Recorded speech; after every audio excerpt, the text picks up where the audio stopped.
Alright, so it has been about a month since I've installed the Irrigreen system in my front yard here, and I want to just give you an update on how the recovery is going and kind of give you a little explainer on how to set up the sprinkler heads and the spray patterns and customize them. It's actually pretty cool and it takes a little practice, but once you get the hang of it, it's actually kind of fun. So we'll give you a little walk around. We'll show you how we're doing 4 weeks later. And I took some videos leading up to today too to kind of show you the process of how things have been recovering. I did make one mistake and I'll talk about that too. Here we go. So overall, we're recovering really nicely and I couldn't be happier with how things are going.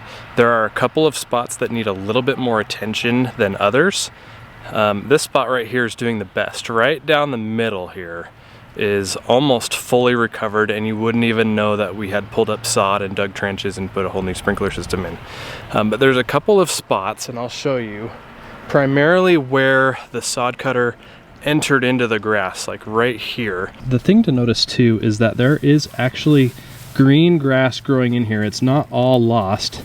It's actually rooted. I can pick it up a little bit. It's not coming up as easy here as it is up here. So I'll just slice this right here and put some seed down and some topsoil peat moss combination and just grow it back new. Same thing over here. This is where we connected to the main line, and you can see got a little bit of washout here at the bottom, but you can see the mulch which is covering the new seed, and I'm just keeping that wet the best I can, and we'll have new grass filling this in very nicely here. Hopefully within the next couple weeks or so we'll start seeing some sprouts and start growing it in.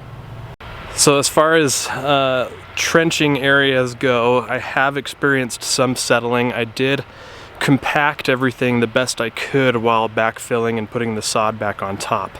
But there are some areas that are just not even, like right here is kind of sloped. It's really hard to show you on camera. But what I'm thinking of doing is getting just a yard or two of mason sand and just spot leveling these areas and working those a little bit at a time and bring it back up to normal. I also need to put some sand around the sprinkler heads. There's some gaps just to get some soil in there to fill it back in and grow it back.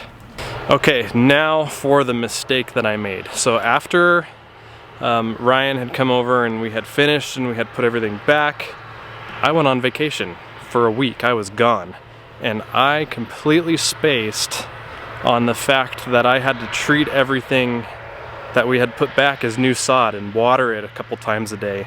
It didn't get any water at all. It just kind of hung on the best it could. And there were some spots like back here, I didn't think it would come back at all. But now it's almost at the point that you wouldn't even know. So another testament here that bluegrass especially is resilient, and when you think it's gone, it might not be gone. Give it some water and see what happens before you decide that all is lost. And if you see green coming up, there's still hope. So things are coming back here really nicely. Just remember that when you put stuff back, to water it properly and take care of it, and it will bounce back a lot faster. If I would have done that during that week that we were gone, we'd be a week further along here.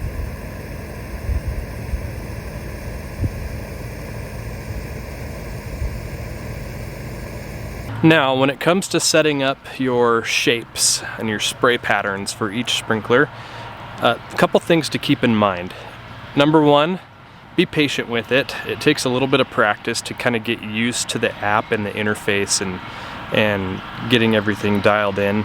And it's going to take you a little time to tweak things. So don't expect to have everything perfect your first time around. The best thing to keep in mind is that there is a button on the screen when you're setting your points to recenter, and it made it a ton easier when I figured this out. When you reset it, it actually sets the screen so that it's straight, as if you're standing directly behind the stream of water coming from the sprinkler head. So it makes it easier, at least for me it did, to place your next point on the grid and establish your shape. Something else to keep in mind is that when you're setting up your shapes, if you have a very traditional or very straight and defined shape, like a 90-degree corner that's coming off of straight lines from both sides, you don't need to put the points really close to each other. Set them about 5 to 6 feet apart. If you have a custom shape like this garden bed I have over here, then you're going to want to zoom in, pinch to zoom, and put your points closer together so that you can really define that shape and get a really precise spray from the sprinkler head. One last thing, before you save everything, tap on a point a few points back from your current spot and hit the play button. This will show you the actual spray pattern in real time, and the distances may not be exactly where they were when you were setting them initially. Doing this a few times for each zone will help you make sure that each zone shape is perfectly set.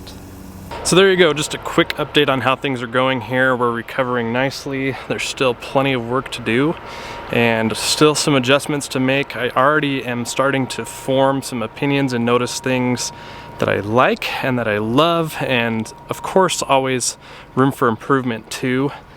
So much potential here, and I'm excited to share more with you. Make sure if you're not already subscribed that you subscribe and stick around for more content on the Irrigreen system. If you're interested in a system, want more information, there's a link down in the description, and that link contains a discount code.